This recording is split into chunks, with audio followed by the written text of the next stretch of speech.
I was never afraid to do the small things. Yeah. The Bible says, don't despise small beginnings. I was never afraid. I did not care. Who I was. I think this corporate executive that flew on first class and private jets.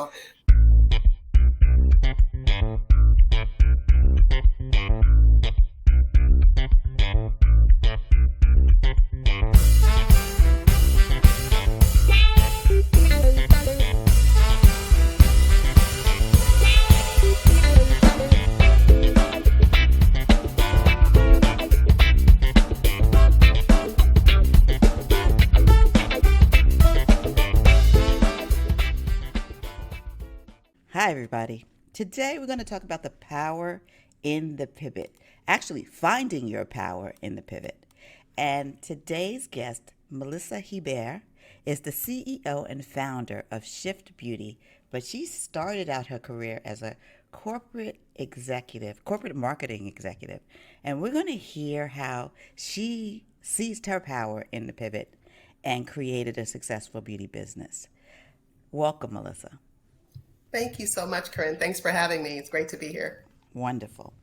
So I want to start with the foundation where you grew up. So where did you grow up and how did it shape your ideas about beauty? I was born on the beautiful island of Jamaica. We immigrated here in the 80s. I was 7 years old when I left Jamaica, but I grew up in a place where I was seen, I was loved, I felt whole as a young Black child, on that beautiful island. So when I came to the US, it was a different kind of reckoning in terms of who I am as a young Black girl growing up now in the US, going to school, formal school here, and really finding my place as a brown chocolate girl who, for the first time, that was a thing. Right. But the great thing is I had such a good foundation in where I came from that I navigated my way through early childhood just really confidently. And I saw my mom also show up really confidently. She always wore red lipstick and we always looked good. There were 7 children. You never could tell that we really didn't. We had a modest upbringing, but you couldn't tell. You always looked at us and felt like we had it all. And part of that was just ensuring that we just had the values of how we showed up in the world. But much of that came from watching my mom and showing how she got her hair. Every Saturday we would go to the beauty salon, every Saturday together. And so that really started my belief and understanding in not just self-care, but how we show up in the world. So beauty has always been something that you've loved. But will you consider your career in beauty a destination or a detour? Oh, it's an absolute destination. I felt that at 14 years old, when I had the license now to wear makeup, and my first makeup product was red lipstick that I conveniently borrowed out of my mom's purse, took it to school with me and wore it all day. And I just felt alive. I felt that this level of expression. And I'm like, if I feel this way, I know other people would feel this way. And then I had the unique opportunity to attend beauty school while in high school. I went to a liberal arts high school. So we had the opportunity to choose a trade, and my trade was beauty. I went to beauty school on the weekends with my friends from high school, and I graduated from high school and beauty school simultaneously. So I felt that somehow it was, once I had the energy of what beauty felt for me, the universe conspired to show it up. So it showed up for me with this opportunity to go to beauty school while in high school. Then when I went away to college, it showed up in the way of me finding an abandoned salon in my dorm, going in there and cleaning it out and doing hair and makeup on the weekends. It showed up when I graduated from college and moved to New York City and was working in an executive, but hiding my beauty passion on the side. So it was always with me, but for me, it was one of those things where while it was a destination, I had to really understand why I was on this journey when my mind was telling me that I had a more traditional journey that I had to take. So let's go back to something. You said something which I cannot let go by. She found an abandoned hair salon at school. So we've got to ask what school she went to, because not every school is going to have a beauty salon in the dorm. Yes. I attended the illustrious Fisk University phenomenal HBCU in Nashville, Tennessee. And I actually I arrived on campus freshman year. It Mm-hmm. wasn't my first choice of the dorm. Everyone wanted to be in the more popular Mm-hmm. dormitories, and I ended up in the not so popular dormitory. As we say, God has a bigger plan. And I took a tour around the dorm after putting my bags away in my room. And I went to the third floor and I saw the light was shining in this room. The room was very dark. Everything was covered by tarp, but there was this one corner of the sink that looked porcelain, and this one of a object that looked porcelain. I'm like, I can tell a sink from a mile away because I was in beauty school Right. prior to landing, so I know a sink from a mile away. And I asked the RA to open up the room, and it turns out that it was an abandoned salon who it had some sort of electrical fire years prior, and they never made it operable going forward. And so I'm like, we can do something with this. And I went to Walmart. I remember like it was just took a taxi to Walmart, took $30 and got a bunch of cleaning products. I came back, took off all the tarp and I didn't even ask for permission. I just went ahead and did it. I was like, you know what? I'll ask for forgiveness later. But right now we need to do this. And so that's what happened. So I think that is amazing. Now, particularly if you're a black person who went to college, there was always someone or several people in the dorm who could do your hair. But very rarely, this may be just a diamond opportunity that Melissa had actual salon that she could work out of, a space where you're not sitting on the floor between somebody's legs, which is not, there's nothing wrong with that. But having, operating almost like a, not almost, operating a business while in school and being a little bit more than a kitchen beautician. Yes, it was like operating a salon. We took appointments because I was a full time student. I was a double major, pre law and public administration. I had a full load. I also had two jobs off campus, working at Fifth Avenue and also working at the credit union. But I made time for beauty Saturdays and Sunday mornings. So we would literally take appointments, and I was charging next to nothing. $5 here, $10 here. The great thing is the five girls that I went to high school with, we all actually got accepted to the same college. We all were also the ones that went to the beauty school together. So we had this functioning experience of like young beauty entrepreneurs at the time, not even Right. calling ourselves that, putting our lashes on and hair on.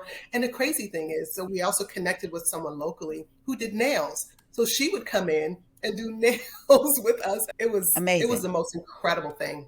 It's absolutely amazing. And in some ways, it set the foundation for, it actually gave you even more confidence in beauty. And maybe that's one of the reasons it stayed so deeply embedded within you. It did. But for me, being in college, that was the goal. I wanted a formal education. I wanted the HBCU experience. I wanted to be a scholar. I wanted to be successful educationally. But I also had this creative passion that also just was equally calling me. But I did make sure that I was focused as a student, but I loved doing beauty on the weekends. Yeah, I think that's amazing. Now, you mentioned that you felt the need to take a traditional path at some point. So let's talk a little about the career path you did take before working in beauty full time. What was your first job? My At, first job out of college, yes, after deciding not to go to law school, as I mentioned, I was a pre law undergrad. right. All things led to law school. However, I did not go to law school. I moved to New York City with a one-way plane ticket, one suitcase, a suitcase full of suits, 100 resumes that I had printed from the computer lab before I left. And I went to New York City with a huge goal and a plan of succeeding. I'm like, that's the place of endless possibilities. So that's what I did. And I ended up working, I landed a job in brand licensing at a brand licensing agency if you remember, two young girls from Full House. They Yes, had Mary Kate Mary and Kate and Ashley. Yeah. Ashley. So they had a $1 billion brand. Yes, And they I worked did. for the agency that did the licensing that had an exclusive partnership with Walmart. So here I am at 21 in New York City working for billionaires, two young billionaires in brand licensing. And that was the beginning of my brand marketing career. What's really interesting to me is that you are not the first guest who took a leap of faith and came to New York with a suitcase, One person came with a backpack and one-way ticket and said, "I am doing this." And I think that characteristic is almost necessary. If you want something, you have to be willing to take a risk in order to Absolutely. achieve it. It's not just going to be handed to you like, "Oh, you want to be in beauty? Oh, you want to be in brand marketing? Here. I'm going to come to where you are and give it to you." So you went to Absolutely. where you thought the jobs were and landed one. I did. I gave myself 1 week and I had $100 to spend. I walked everywhere because I knew that $100 wouldn't go far if I took a subway or took taxis. And I walked out to all of my interviews. I gave myself 1 week. The great thing that I did was when I was in college, I worked with job placement agencies like Apple One and others. So I was already in the database. I was the best typer. I had the best phone etiquette. I had a lot of foundational skills. But I also never took a spring break in college. I didn't do any of the summer hanging out. I worked. So I had a great resume by the time I graduated college. So when I went into New York City, I gave myself 5 days to have an offer by Friday to allow me to start on Monday. I had $100 to spend, and that was it. I knew I needed. So it was really one of those things that I couldn't believe that I was taking this risk in that way because my parents were like, come home, and I'm like, no, I can do this. I can do this. And I'm like, Mom, you left Jamaica with 5 kids at the time to come to the United States to give us a better life. You know about risk taking. It's in my DNA. So I know it's her job to protect me, and that's really what it was. But I just felt it in my bones like, I can do this. That's so fabulous. So you start out with, and for people who are listening that are watching who are not aware, Mary Kate and Ashley aren't the only ones who had like thriving licensing deals. Raven Simone, my goodness, Yes. she was the first young black star to parlay that popularity into a thriving business as well.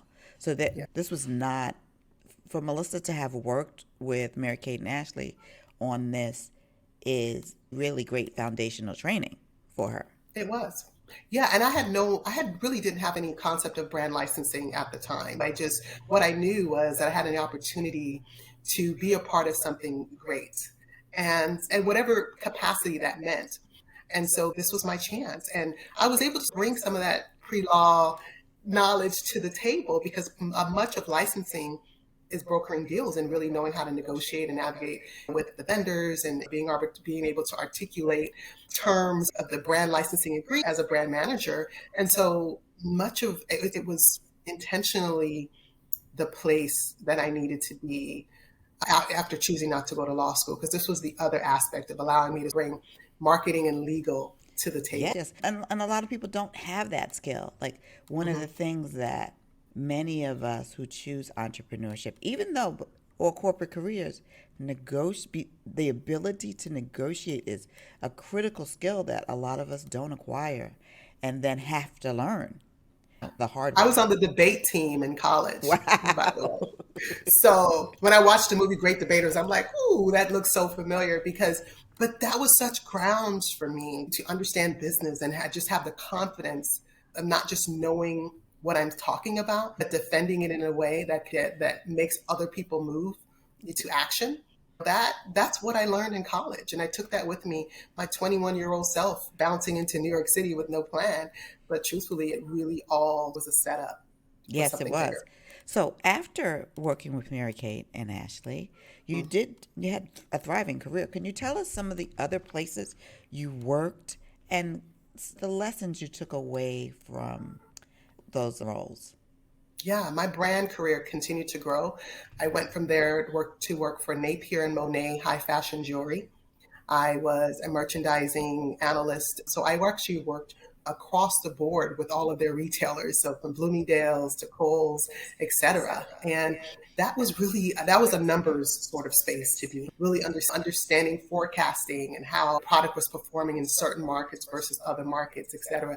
And so I looked at this merchandising now, brand merchandising experience that I was now undertaking as that another level in a different category. So I went from apparel, accessory, and shoes, which was the Mary Kate and Ashley brand, primarily licensing to Walmart, to now working on the brand side of high fashion jewelry, which I loved. As you can Right. see, like I'm Yes. all about the jewelry. So I'm like in these spaces and places of things that I consume and that I love, and to be able to go to big retailers like Bloomingdale's and sit in the room and to be a representative of this beautiful brand was phenomenal. And so for me, that was the place that I truly understood the finance and the numbers part of the brand industry and how that really plays a role in different markets across the country. So for each role, it sounds like you were like building a toolkit that that helped you pivot, found that Yeah. power in the pivot because you had amassed some tools that you could use wherever you went. Yeah, I was learning a lot fast and at a young age. As a young Black woman in New York City, I was acquiring a lot of knowledge in a short period of time. So, in that acquisition, I really also had to really just be comfortable with what I was now going to do with everything that I learned, right? I didn't want to this was given to me for a reason. So Right. every time I went into a new space, I had to bring that with me. Part of that was expressed during the interview process. So they understand that my competence. But the other part of that too was just like, surely that I belong here at this. And I always wanted to continue to elevate. I never worked on a parallel path, or I was like, okay, I deserve a salary increase as a result of it. I could Yes. now advocate for myself in a way that I felt that my career and the trajectory that I was on really justified me knowing my worth early. So from Napier, where did you go from there? From there, I actually went to work for Nike. So yeah, Like the resume for a I young, left New it York was City. I amazing. know it's so interesting. So I left New York City just before 9/11, and I wanted to, at that point I really felt I was missing home a lot because I went home during the holidays, and I had explored what was happening with Nike at the time. And there was a department called the Jordan brand, which is Michael Jordan's phenomenal category within Nike Corporation. And I saw there was a position open similar to what I was doing in New York City, working on the category side of the business for footwear, but on the product marketing vertical. And I was like, oh, I would apply for this, but I need to be here because Nike takes you through a series of interviews. You don't just apply, you go through interviews and panels, and you probably go through 5 or 6 interviews before.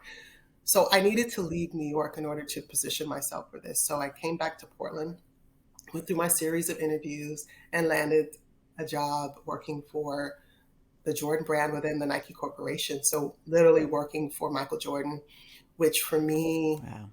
was a career highlight. Yes, I had worked for some amazing brands, Right. but if you know my story of being in high school, and I told you we came from modest upbringings, Right. so I didn't have a lot. I played basketball. I couldn't afford a Jordan shoe. My parents couldn't afford a Jordan shoe. I wore anything other than Jordans. But I envied, and that's me being honest, some Right. of my teammates who were able to afford it. And I remember being 15, 16, playing basketball and wishing and hoping that somehow, some way I'd be able to afford a pair of Jordans. So you fast forward 8, 9 years later, I'm out of college. I now am young. No, it's about 9 years out of, and I'm young. I now have this opportunity to work for Nike, Michael Jordan. And as an employee, I get free access to footwear and everything.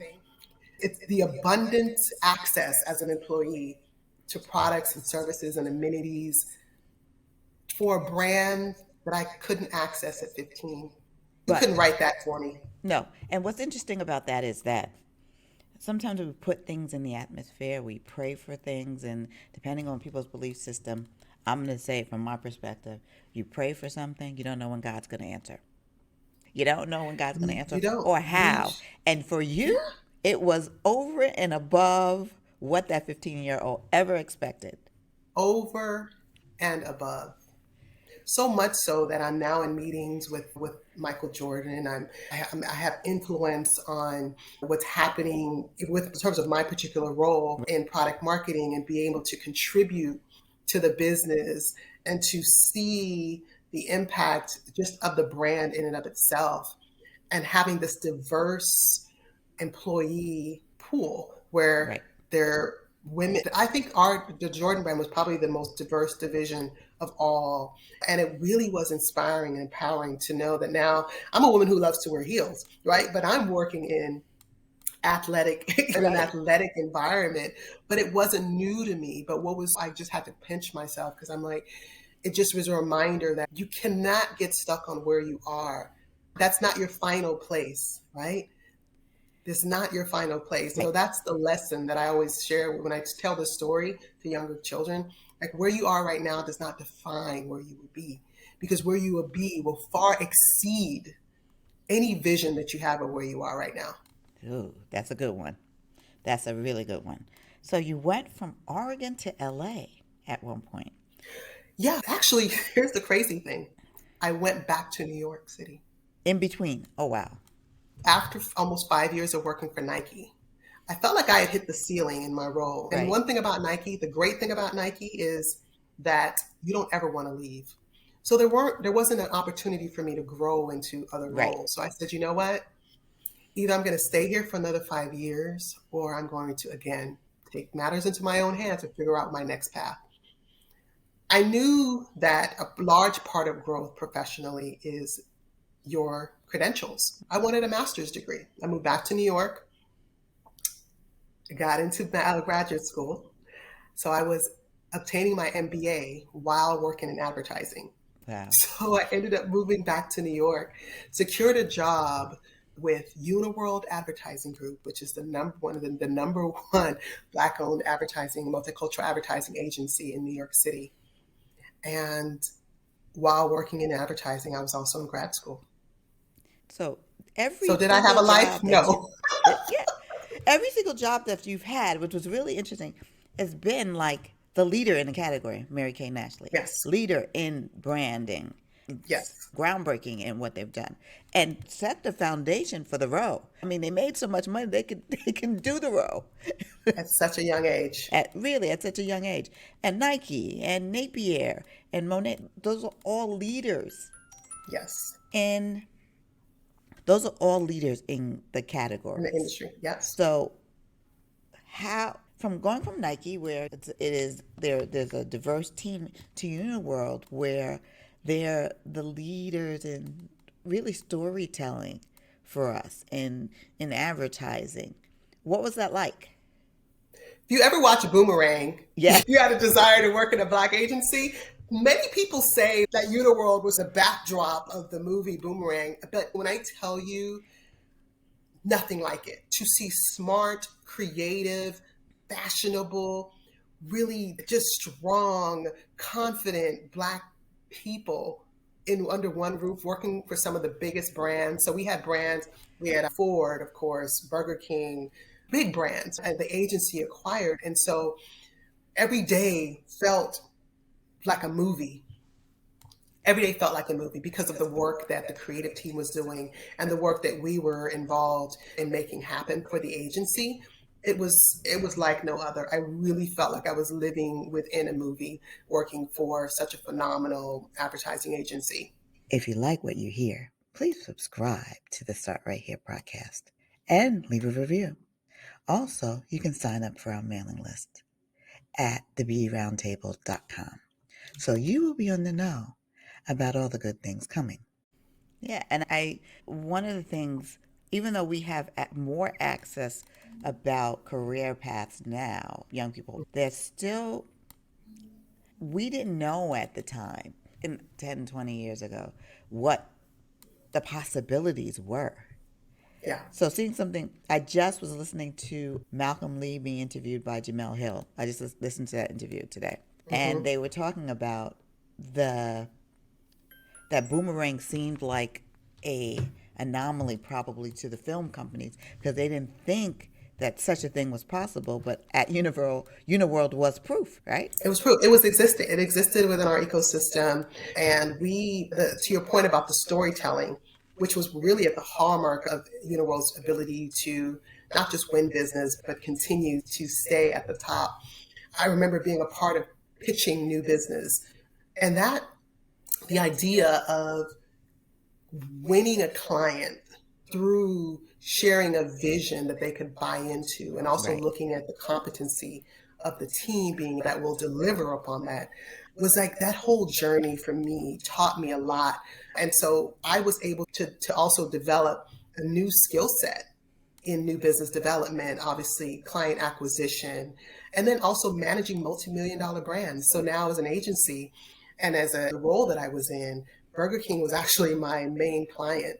So I would fly to Miami almost 2, 3 times a month, working at the headquarters of Miami, the Right. client, running a national promotion and promotional event, and really just servicing the client in that way and managing, again, this business that meant that it was not just the advertising buy, but it was also the experiential side of the industry. It was also the merchandising and also partnerships. So we did a deal with major celebrities that would then be brand ambassadors for Burger King. So really being a part of the entire spectrum of how a brand really, yeah, just managing a brand within the agency was again that new skill set that I was able to now embolden to continue on the journey that I was on corporately.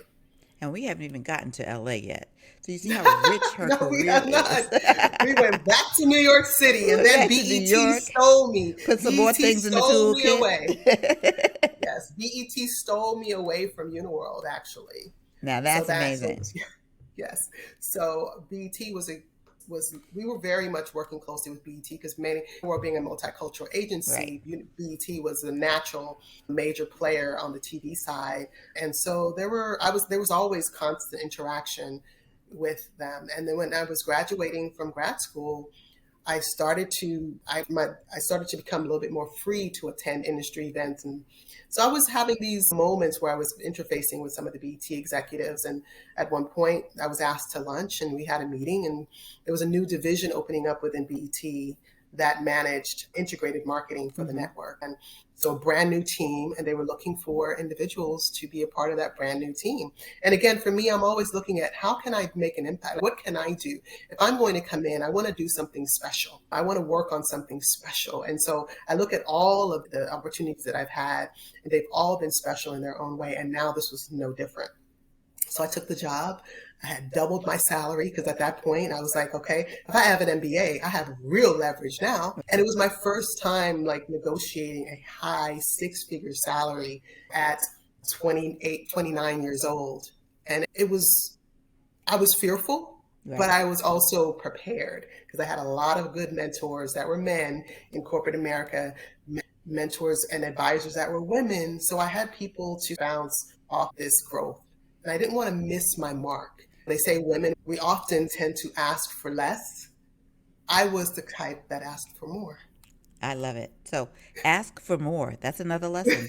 Ask for more because you are worth the more. And I think part of the value and the impact you make is that you believe that you are worth it, right? So one of the mistakes that we make is not believing that we're worth it. What if we second guess ourselves and shut ourselves down before we even get to the table?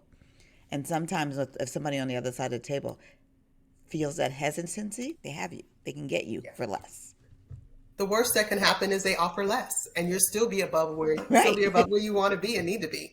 So I just went in with that, and it was very mutual. We both were happy with the terms and what we were able to do. And so, yeah, so from advertising from UniWorld to Black entertainment television. So let's talk about what was your beauty passion at this point? Still there. Every holiday, summer, somebody was getting married, or and I'm the type that I always went home for the holidays still. So there were like, Melissa's coming home. Can you do some makeup? It was a different sort of mindset. And maybe it was my own limiting belief on like how I felt that this dualism of being a corporate executive, but having this passion for makeup, but I didn't see anyone else doing it, and I didn't want to compromise the hard work that I had doing building my career. So I honestly kept it quiet. Yes. So I didn't think that I'd be taken seriously Good. as an executive and also as someone who enjoyed doing makeup. and enjoyed beauty. Okay. So what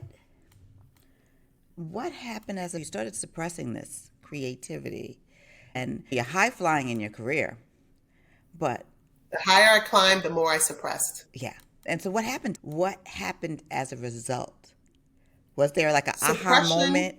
Was there something that happened that I can't do this suppression anymore? leads to depression, right? And I wouldn't say that I was depressed. What I knew is that I was losing the joy of what I was in, Yeah. of the corporate life. So after I left BET, I moved to California and still was working in, so I now moved to the Los Angeles Times entertainment division.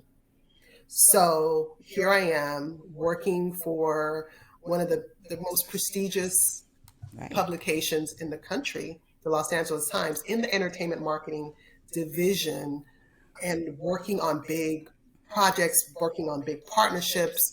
At the time I came in, we were looking at big partnerships for the All-Star Weekend at the time. There's a lot of major things on the table. And for me, I started to feel that there was that what I was suppressing was outweighing what I was giving Right. in my day-to-day job. So I took a sabbatical, went back to Portland to my parents' home, walked away, just wanted some time. And I had the time to take vacation wise, and I took it. And I just sat and I just was like, why am I not happy? Like, why I have this great career, the six-figure lifestyle, I have this and that, convertible, all the things, right? That many would want at this. Why is this not enough? And I remember my mom was cooking in the kitchen and I was on her Facebook page. I'm like, Mom, your Facebook profile we need to upgrade this. So when you get done cooking, I'm going to do a makeover on you. And in the middle, so I went and we're the same complexion, so it wasn't hard to match her. And I remember in the midst of doing my mother's makeover, in the middle of the kitchen, surrounded by the fragrances of ackee and saltfish and curry chicken, my answer came because I had this sense of like peace and freedom and joy just by seeing my mother's reaction. We went outside and we took some photos. We put that photo on her Facebook page. Till this day, it is like the most engagement she's ever had on her social media from the makeover, right? And I just felt like, why am I missing out on what really is calling me? And not that I didn't love my career, Right. because it's a hugely a part of who committed to that. But that it's now time. 14 years, I've given my all. There's nothing more that I need to do or want to do in corporate America. It is now time for me to honor my truth. And my truth is, I love beauty and beauty loves me. Here's what's interesting. Let me peel back a little bit. Okay. When I was in advertising working for Mr. Lewis, who was the president of UniWorld, I remember we were pitching to, I want to say it was CoverGirl at the time. And of course, I'm on the Burger King account, so I'm on like a different side of the agency where I'm not on the beauty side with the beauty team, although I've always wanted to be. I worked on burgers and Whoppers, and it was fine. But I had the opportunity to go be a part of the pitch team for CoverGirl. So the president called me into his office and he said, would you be interested in being part of this pitch team with us? I know you work on Burger King, but this will just be about a week's worth of your time. And I was like, Mr. Lewis, why me? And he looked at me, he said, because you're beauty. So he knew that And by I was looking. like, Wow. I was still to this day, it's the thing that stuck with me because oftentimes we think that we may undermine what other people have to say about us, right? Mm-hmm. So we show up in the world, and I say that's why it's so important to pay attention, not just to yourself, but also externally and all the things. And for him to see how I show up at work every day, always in my makeup, always showing up as me, he saw that I respected and appreciated. He knew nothing about the thing that I was suppressing. He specifically said, I know beauty because of how I show up to work every day. Didn't even know how deep it ran, but that it was there. Didn't know how deep it ran. And so I was honored. I went to the bathroom and I cried because I was just like, I'm seen by someone who is a leader in this industry. I never came to work talking about beauty, but he saw me and he validated the thing that I was suppressing. Right. So I knew it was just a tick as a matter of time. It was just a ticking tick Right. tock. And when I got to California, the clock had ran out, in my opinion. So, why do you think it is, with your amazing resume, that some beauty company didn't just snatch you up? There are only 3% of Black women today are in C-suite positions within beauty. There was no one there that I could advocate, that would advocate for me to come in. Right. So if you look at my background, it was all like fashion, beauty, fashion, apparel, nothing beauty. My resume didn't speak to that. So when I was looking for opportunities to work in beauty, no one had the creativity to see like how I had these amazing transferable skills and this passion for beauty, how I would be a good candidate for a job on a brand. Trust me, I tried. Right. I No. applied to hundreds of jobs in beauty before I left corporate America, and no one would hire me. When I moved to California in that time, during that time frame, this was 2009, there weren't many beauty brands here in California. Now there are plenty, Right. but at the time there weren't many. I didn't have the opportunity, and there was no one inside any of these beauty brands that would be able to advocate for me. So I had to take matters into my own hands. Yeah. So this is one of the lessons here. No one would hire her, so she pivoted anyway. So let's talk about that pivot. What do you think the attitude that one of the great things you said in the pre-interview is it's both attitude and that you went in your toolkit and looked at yourself as a client. Yes. So Yes. talk more a little bit more about that. Yeah. So for me, one of the most powerful parts about, I think, preparing yourself for the pivot is knowing what your strengths are. Because trust me, there are going to be plenty of people looking for your weaknesses. Right. What you're focusing on and what I focused on, what were my strengths? And then how do I galvanize around my strengths so that other people can believe and buy into it? So when I left corporate America to now coming into beauty in the way that I came in, walking away from all the things that, many people would have been attached to as an executive, Right. I now was working into an industry where I had to start from scratch. No one cared about me working for Michael Jordan and all the things. It's, look, you're in beauty. What can you do? So I said, instead of trying to go one-to-one to convince them, I'm going to create a campaign around myself so that I can go one-to. Many people will see me for who I am, the creative artist who's not just an artist, but a businesswoman. Right. So I literally turned myself into my own marketing campaign. I did my own photo shoot, my own branding photo shoot. I designed my own website, designed my own marketing materials. I started to then create strategic partnerships with boutiques and these different spaces and places that I could show up, partner, deliver on, and be present as a beauty professional, and then have buy-in from the individuals. Lo and behold, some of these places that I were showing up, and many of them were unpaid, but I also looked at this is a part of marketing. Some of it is going to be tangible, and much of it is going to be intangible. And some of these environments that I set up my beauty counter in the corner of a boutique, many women shopping coming in there were executives at different networks and different places. And lo and behold, that's what happened. Ended up doing makeup for an executive for a network. She told me that, again, ironically, one of the networks was coming to shoot during BET Awards weekend, and they were going to different lounges and filming there. And so I ended up partnering with a beauty lounge, and one of the reality shows were coming in to film there. And I ended up doing some makeup for one of the characters on the show. She ended up needing a makeup artist at the time. This ended up being a show for VH1. VH1 turned out to be my first network that I worked for, and I literally worked in network television ever since that day. So the thing is, being prepared, having a skill. The marketing campaign, it was not even just the marketing campaign. The campaign plus the pop-ups. You were doing pop-ups before there were pop-ups, right? Yes. You do, and there was no name for it, but you were popping up in places that people of influence happened to be. So Absolutely. It was creating network opportunities through these pop-ups that also propelled the pivot forward. And Yes. and Part of pivoting is also planting seeds. So that for me is what the pop-ups represented. Because again, I wasn't being compensated to be that. I was using my own time planting seeds in these places where I knew could end up, I could bear fruit somehow because women shop. right. We do. And Absolutely. where do we shop? We shop at boutique. Where do we shop on Saturdays after we leave the hair salon? So I had time slots, 1 to 4 at one salon, and then 5 to 9 at another salon, but 1 to 4 at one boutique and 5 to 9 at a different boutique, different sides of the city.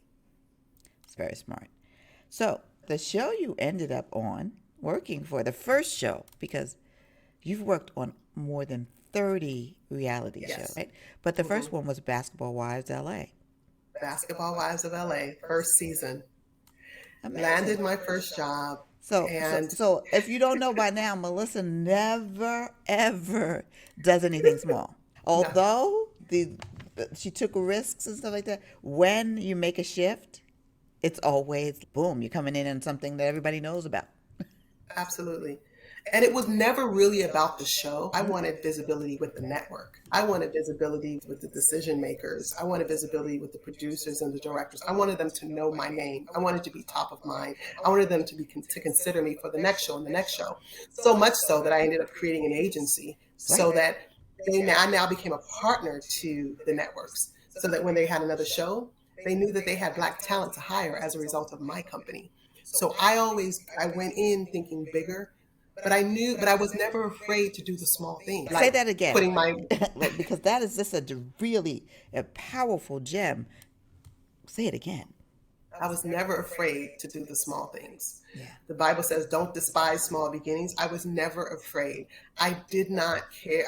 Who I was, and this corporate executive that flew on first class and private jets. So that was then. Where I am now, that zero, I'm starting from a place of starting over. So for some people, I'm looking at as, but for me, I was starting ahead. Ah, yeah, this is amazing. But what's interesting is that some folks would have gotten the job at Basketball Wives LA and said, "This is it. I'm good." But you always see a bigger picture in Bigger things. picture. And once you see the bigger picture, you see another bigger picture. It's not, okay, I have this, I'm going to hit. It's almost like you take the staircase and you don't know how far the staircase is, how high it's going up. That you're an That's right. example of that, because you take that one step and then you take the next step and you're like, okay, I'm trusting that there's another step here, so I'm going to take that one too. As opposed to, okay, on this first step, this looks good. I'm going to sit here. I'm going to pitch Yeah. my tent and stay here. Yes, that's absolutely right. Because I do know that there's always bigger. There's always more.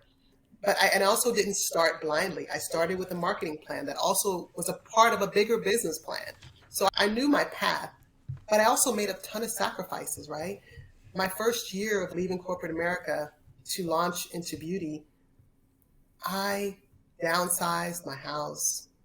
I gave up the luxury vehicle for a more practical, still a nice, but a more practical Mm-hmm. vehicle. I didn't shop for an entire year, no new clothes, I had it all. I had bags and stuff that I had tags on, and I had a great career, so I had things. I didn't need anything else, but I knew what I needed was to make a sacrifice because if this is what I needed to replace my 6-figure income in 12 months.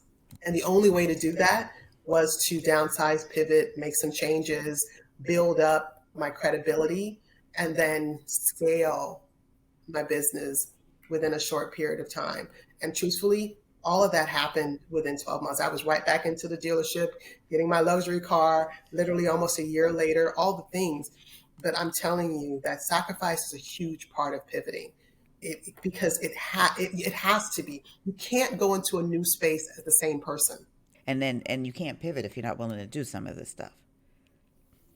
Yeah, you You got to say be able to it's almost shed. like talk a good game, but if you're not willing to pony up, what it takes, like to Yeah, sacrifice, to downgrade, to do whatever, to do all the things that it takes, then it's not going to yeah. happen. When I play basketball, I always reference basketball because many people don't associate with me basketball because I'm the heel wearing, Right. lipstick wearing kind of person.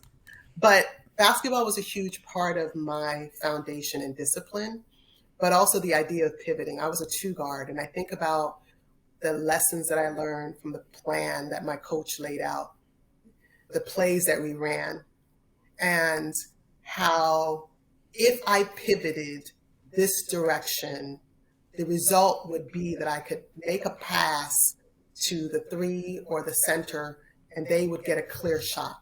Okay. Right. So I look at my life and like how I pivot in this very same way. If I pivot this way, it's an if then. There's going to be a result. There is, but because you got to run the play though. Ooh, ooh, power.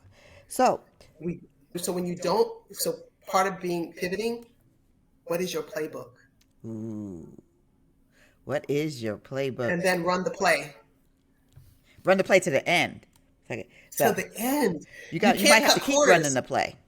You can't run corners because when you're on a team and the play is pass this, run a zone, there's a sequence to it. You can't interpret that for yourself.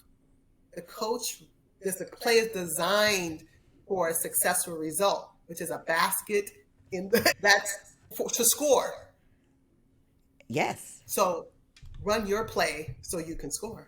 And so my scoring is likened to all the things that I've been able to achieve as a result of the playbook that I created. And I don't share that playbook. That playbook is an internal thing. It's a thing that Yeah. I can't, and that how my playbook is going to look very differently for others from other playbook because my journey is different. All But right. who I have become is what I'm most proud of. It's not just about scoring, it's about who I became along the way. Yes. And then some point, when we're talking about going up on another step, every round goes higher. You decided to merge all this big business acumen with the beauty. So you merged your corporate marketing experience, your brand marketing experience, integrated marketing experience with beauty, and started to work directly with founders. Yes. How did that come about? And let's tell us a little bit about the shift, literally, the shift.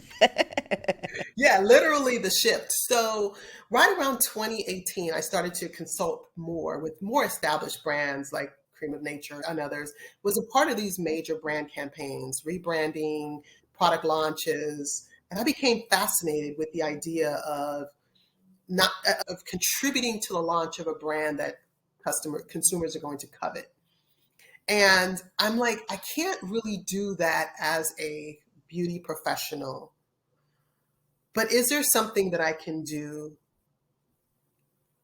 in a way that allows me to intersect what I was doing in corporate America with where I am in beauty? It took a minute to percolate on that and figure that out. But I think what moved that needle forward was watching my daughter grow up. She was now 2.5 at the time. And I'm like, I don't want to miss, when you work in film and television, it's 12, 14-hour days. It's quite a bit of a wait time. And I said, I don't want to miss any more time. I think now I'm 10 years into that. I've done the great work. Now I need to do the great work as a mother. How can I still be present as a mom and then also still be a contributor in this industry that I love and the industry that loves me? That's what I went back to the playbook and created another play. And that play was that I was going to now step away from film and television, from working with people to work with brands. And how that looked is I'm going to bring in all of the business, licensing, brand, agency, creative to the table with brands who are creating products that want to get into the hands of women who love beauty just like I do. The thing is with founders that all that background that I talked about, they do not have. They have a passion for this product that came out of their grandmother's recipe or something they thought of at night and all the things, but they also need the foundational aspect of how to develop a brand, how to create the business around it, the messaging around it, the product, the pricing, the packaging, all of the things that I had built an entire career doing for multi-million-dollar brands. I now wanted to be a resource for Black women founded brands primarily to help them scale and grow their business with my knowledge, my information, my journey, my resources. They can do it quicker. They can make less mistakes because they have me on their team. They can grow quicker, grow faster because they have access. They don't have to wait. They don't have to stumble. They don't have to beg. They just have me. I am who I needed when I first started because I actually had a brand for a short period of time. Yeah, it's called Chic Cosmetics. It was a full color cosmetics brand that I launched in 2015. And I had it for 2 years. And when I got pregnant with my daughter and got married, got pregnant, I couldn't manage both. I needed someone like me to tell me how to pivot. If I had someone like me to say, as a founder, here's what you do. You don't close shop. You audit your brand. What is selling best? Scale your business back. Focus your efforts around that, but don't close. My thing was, I didn't have access to anyone like me who could be the brain that would separate what was happening in my business and to share with to give me hope. So I am who I would have needed at that time. And I always say that I'm the entrepreneur for the entrepreneur.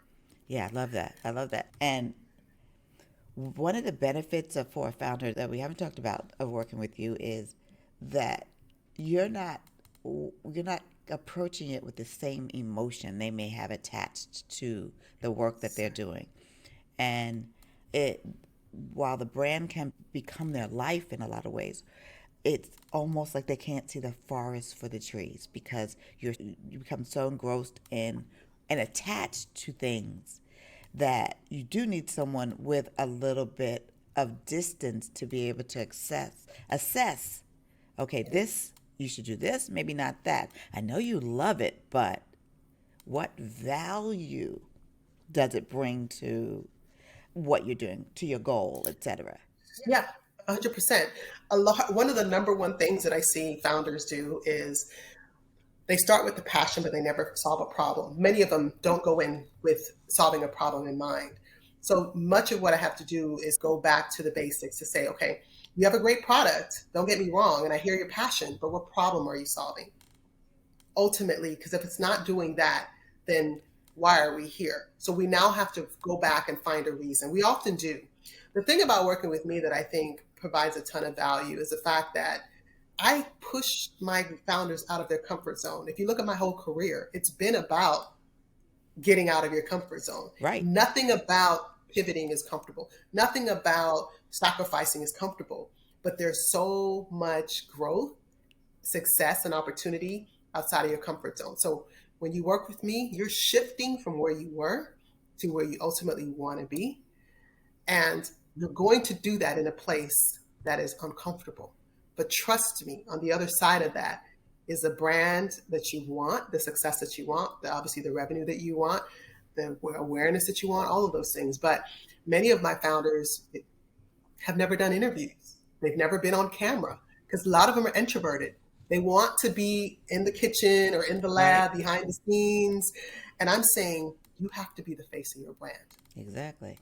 Nobody can be an author and an ambassador of your brand better than you. I don't no influencer can do it. No one else can do it.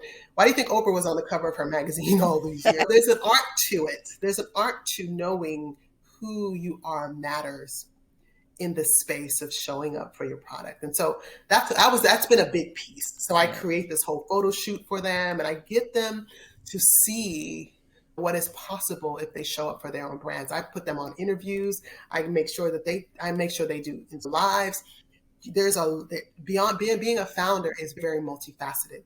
It is probably one of the hardest work that you will ever do because in order to get far, you have to be the one to do it. And I say that the brands that are successful with me are the ones that participate in their success. They participate in their success. So if I say I need you to do this and that, it's not because I'm giving you a list of things to do.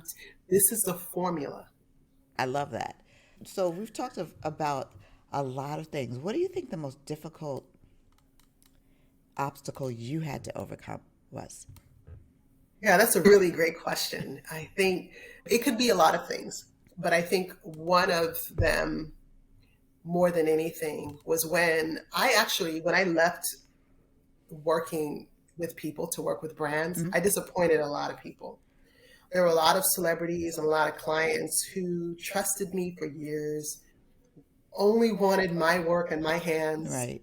in their face, only wanted my energy in their space. And I get it because I built that trust with them. I built that connection with them. I built that loyalty with them for years. Many of my clients have been with me for years. And Right. so when it was time to walk away and choose me, choose this new path, pivot differently away from people to brands and to products, it disappointed a lot of people. But life is that's life too. Yeah, Your that is. you your, your journey is going to mean that you may disappoint some people along the way. But the That's person that I can't disappoint is my child and myself.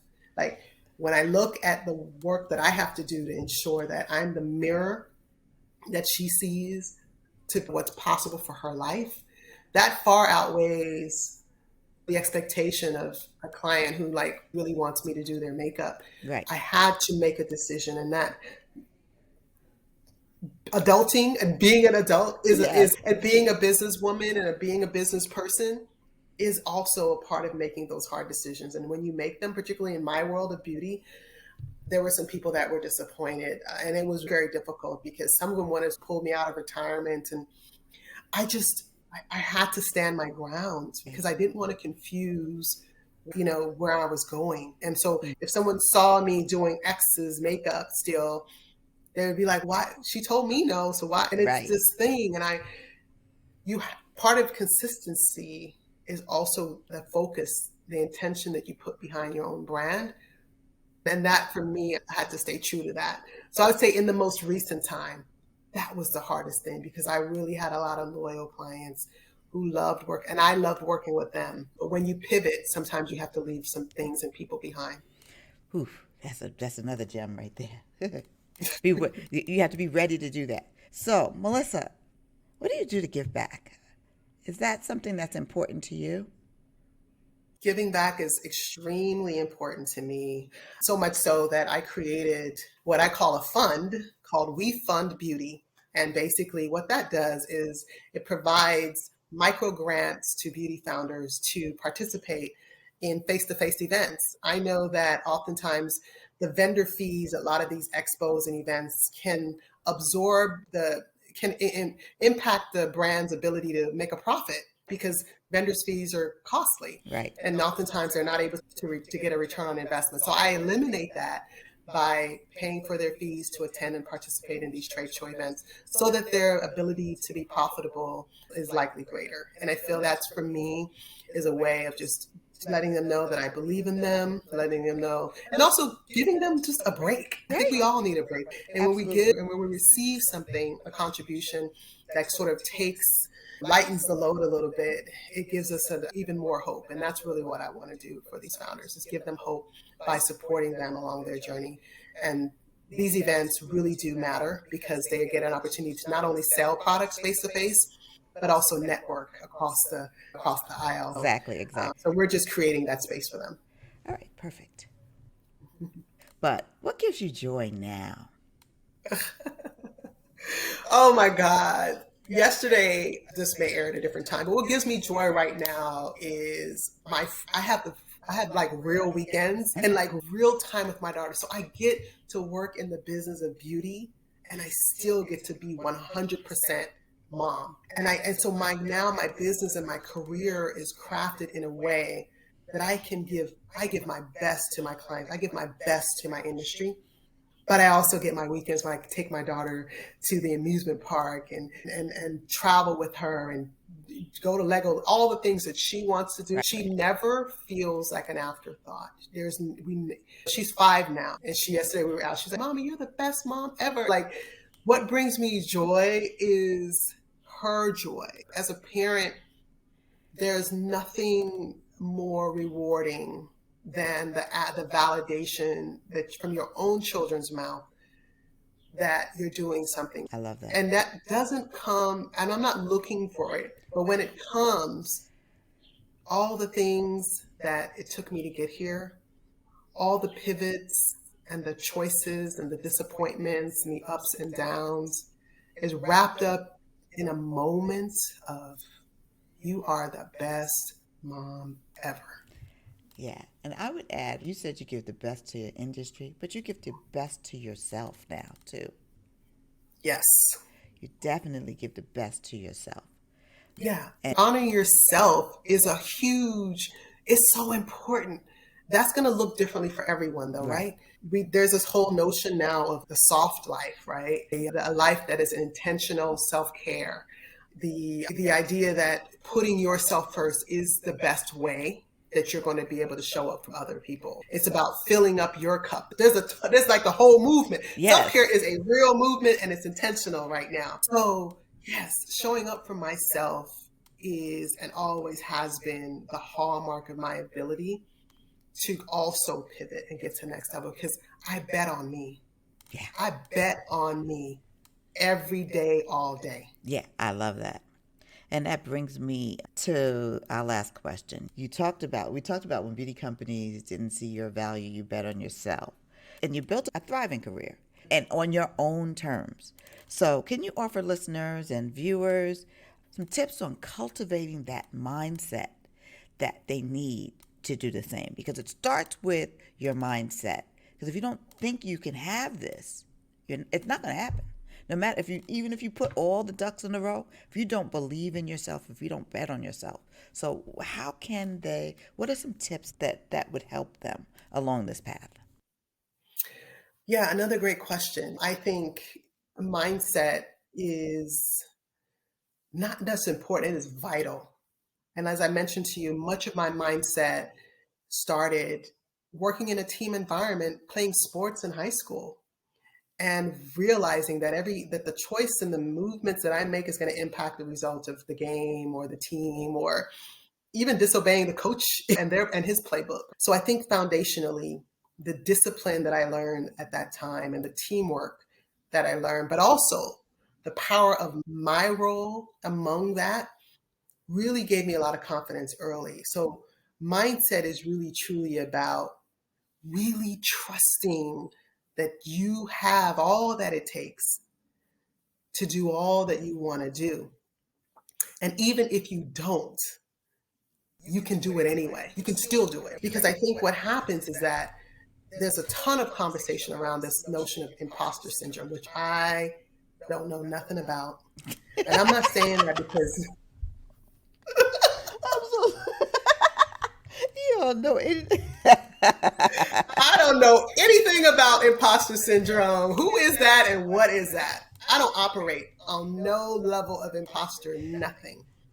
Here's why. It's not because I'm better or anything. It's because I am very self-aware. Okay. Yeah. And that has also been a part of my becoming. I didn't always arrive at this place, but I arrived at it soon enough to know that who I am is enough. And if I don't know something, I'm going to go figure it out. So if I knew that there are times in my career where I didn't meet all the qualifications on that paper, but I spoke to my strengths, I spoke to what I did know, but I also assured them that in the process of working collectively, that I will know all that I need to perform at a level that they're going to help the business become successful. For anyone who may be somehow stuck in their minds and in their hearts about what's next or how, the mindset is only a part of it, but your heart set, what does the heart set say? Ooh, child. That is so good. What does the heart set say? Put your hand on that and ask that question, because the heart will not lead you. When the heart and the mind sort of work and they speak together, you're on things are really clicking. Yes. But we spend a lot of time working on the mind, but then there's also the soul, the spirit, the body, the self. You know what I mean? There are these other things. Right. And it doesn't happen overnight, but we gotta give yourself permission every day to figure out, how do I still show up with my strengths? And then be great, have the grace enough to know that whatever I don't have, it's not going to stop me. There's so many people. When I look back at a lot of people I sat at tables with, these conference tables, and I'm like, I've got a master's, a BA, I've got all this experience. This person is getting paid a lot more with far less. Why is that?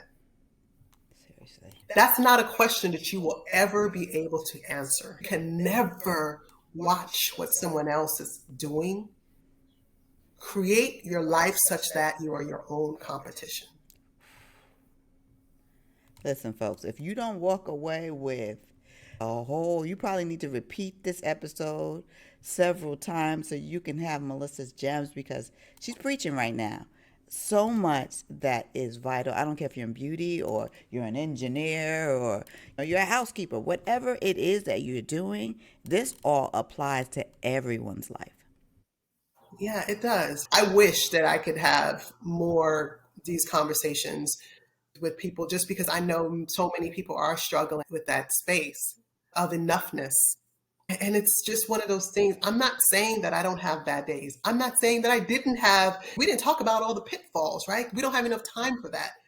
I am telling you that I went through very hard times, but I don't look like what I went through because I know who I am and whose I am and where I'm going. That is where you have to be. So much. It's like that's the Teflon of it all. The Teflon of it all is that I may fall down, but better believe I'm going to get back up. I may lose something along the way, but I'm going to gain it 2 times in the future. And my life has been an example of that time and time. And so, if nothing else, let my life be a testimony of what is possible. This young immigrant girl who had no running water, no electricity, leaving Kingston, Jamaica at the age of 7 years old to come to the United States to make a life and a living and make it all possible. I had too many odds against me where this could have been very different. So I wasn't born into a mindset, but I grew into into a space where I believed in who I am and the heart of my desire to succeed and not willing and not wavering on the hard work and the sacrifice that it's going to take to get there. None of this is going to come easy to you. If it were, we would all be where we want to be. But know that it's up to you. Like it really is. It is up to you. No one's going to hand it to you. Literally, no one's going to hand it to you. So take it. Don't just pull up to the table. Bring the chair, bring the centerpiece, bring the pens. I want to bring the whole dining room. Okay. You're preparing the meal that you're going to set before you. You're not just building the table. You're preparing to stay at that table. Preparing to stay at the table. And to stay at the table means that I need to eat. I need to be nourished. I need to be full. I need to be fed. Yes. If you like, remember, it's not even what your mind says, it's what your heart says. Ooh, that right there. If you don't remember anything else, but there's so much you can remember. I'm saying repeat this if you need to because she has given us some amazing. If you heard a good sermon, you always say, what are you walking away with? This was the equivalent of that from one of my interviews. What are you walking away with here? I don't care what you believe, God or not, but you're walking away with something because she has preached something here. She has given us a good, nourishing word for career and life. That's the way I look at it. So thank you. I am so appreciative of you, Melissa.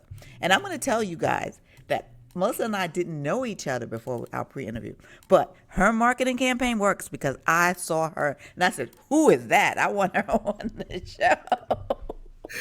Thank you so much. I've been looking forward to this interview. I've listened to your others and the pre-interview really demonstrated to me that this was going to be a great interview because it really starts with the space that you create for those of us who are coming on to share. And I think that space is one of pushing us to dig deep, to give you and not only just answer your questions, but also be a conduit for those all the other ears that would be eventually listening. Oh, wonderful. That's our show for today. Follow Start Right Here on Instagram at start_here_podcast. And check out the Last Word newsletter for my latest musings on beauty and inclusion.